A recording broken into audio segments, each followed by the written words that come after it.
बहुत से लोग अक्सर सवाल पूछते हैं, क्या होगा अगर हम समय सीमा को पूरा नहीं करते हैं। Там угрожали, грозили, там всякие были हमारे पास अलग अलग स्थितियां थी, у нас с вами, но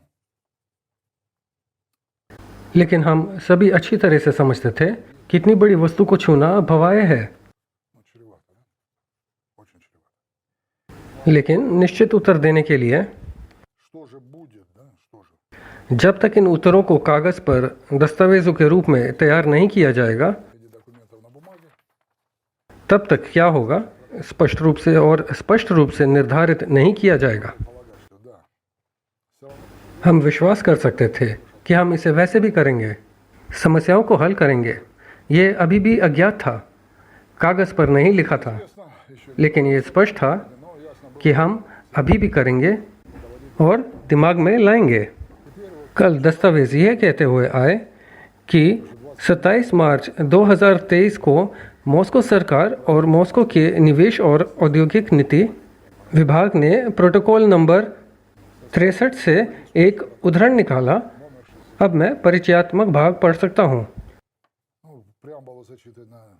अंतर्विभागीय आयोग के अध्यक्ष अंतर्विभागीय आयोग की बैठक के एजेंडा पर आयोग के कार्यकारी सचिव ने तकनीकी अभिनव प्रकार के विशेष आर्थिक क्षेत्र टेक्नोपोलिस में गतिविधियों के कार्यान्वयन पर समझौते की शर्तों को बदलने के लिए एक आवेदन पर विचार किया, जहां हमने सितंबर के अंत तक समय सीमा बढ़ाने के लिए कहा और उन्होंने ऊर्जा बचत प्रौद्योगिकियों के डिज़ाइन के लिए एक नवाचार केंद्र के निर्माण को लागू करने के लिए सोवलमाश कंपनी की व्यवसाय योजना का समर्थन करने का निर्णय लिया और हमारे मुख्य अनुबंध के लिए एक अतिरिक्त समझौता संख्या 2 के समापन की अनुशंसा करते हैं। Центра для проектирования энергосберегающей и так далее, да? अगला, मॉस्को में गतिविधियों के कार्यान्वयन पर समझौता के लिए एक अतिरिक्त समझौता है और इस समझौते में मॉस्को शहर के निवेश और औद्योगिक नीति विभाग को निवासियों को भुगतान करने की शर्त मामले में 3 मिलियन रूबल का जुर्माना, 6 महीने की पूंजी निर्माण सुविधा के लिए कमीशनिंग अवधि के निवासी द्वारा उल्लंघन, Штраф в размере 3 миллионов рублей в случае нарушения. अद्यतन व्यवसाय योजना के अनुसार कमीशनिंग तिथि सितंबर 30, 2023 से बाद में नहीं है। Срок ввода в соответствии с актуализированным бизнес-планом не позднее 30 сентября 2023 года. Итак, коллеги, सहकर्मियों, आपको ये समझने की आवश्यकता है कि यह निर्माण का पूरा होना नहीं है, बल्कि कमीशनिंग अवधि है, जिसका अर्थ है कि निर्माण के पूरा होने पर एक निष्कर्ष प्राप्त करना आवश्यक है और कमीशन के लिए परमिट उत्तर प्राप्त हो गया है। तो क्या होगा? हम 3 मिलियन रूबल का जुर्माना अदा करेंगे। मुझे लगता है कि हम इस शर्त से सहमत हो सकते हैं।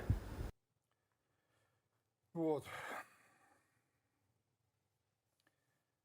शर्तों के उल्लंघन के लिए जुर्माना की राशि के बराबर राशि में एक अपरिवर्तनीय बैंक गारंटी की अतिरिक्त समझौते पर हस्ताक्षर करने की तारीख से 3 महीने के भीतर मॉस्को के निवेश और औद्योगिक नीति विभाग को सोवलमाश द्वारा प्रावधान, जिसकी वैधता होनी चाहिए पूंजी निर्माण सुविधा के संचालन में चालू होने की तारीख से कम 3 महीने अधिक समय। साथ ही निवेश के संबंध में पूरक समझौता दिनांक 10/17/2022 द्वारा संशोधित समझौते की शर्तों के उल्लंघन के लिए अधिकतम जुर्माने के बराबर राशि में एक अपरिवर्तनीय बैंक गारंटी, जिसकी वैधता कम से कम 1 वर्ष से अधिक होनी चाहिए, निवेश की समाप्ति तिथि। मुझे आशा है कि आप इसे भी समझेंगे। इसका मतलब ये है कि हमने जो निवेश अनुसूची प्रदान की है, अगर हम इसका उल्लंघन करते हैं तो दंड लगाया जाएगा। दंड की राशि है और उनकी गणना एक विशेष सूत्र के अनुसार की जाती है और हमें ऐसी गारंटी प्रदान करनी चाहिए।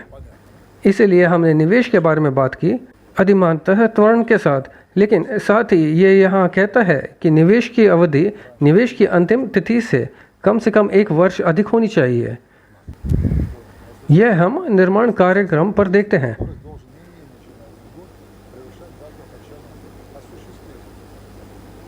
लेकिन हमने इस तथ्य के बारे में बात की कि शेयरों को शेयरों में परिवर्तित करते समय हमें शेयरों के लिए किस्तों की योजना का भुगतान नहीं किया जा सकता है, Быть और जो स्थितियां अब विकसित होने जा रही हैं, выплатой стоимости, что जिनके बारे में हम इस दस्तावेज में बात कर रहे हैं, और एक अतिरिक्त समझौते में हस्ताक्षर किए जाएंगे। на 30 месяцев, что все равно деньги не оправданы. कार्यालय से गारंटी की संभावना को ध्यान में रखें, लेकिन दंड के साथ।